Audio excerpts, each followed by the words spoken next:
और लड़ाई को साहित्य अकादमी पुरस्कार 2011 एवं कुल श्रेणी उप संकलन एक अभूतपूर्व मौलिक उपलब्धि है। पुरस्कृत कृति संतानी लोगों की जीवन के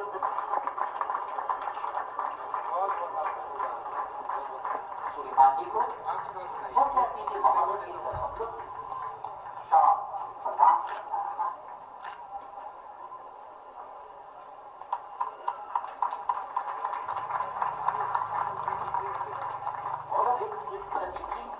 मुख्य अतिथि महोदय की तरफ और ग्रहण करते हुए श्री आदित्य कुमार बहुत पहली बार ऐसा हुआ है, बहुत ही बढ़िया।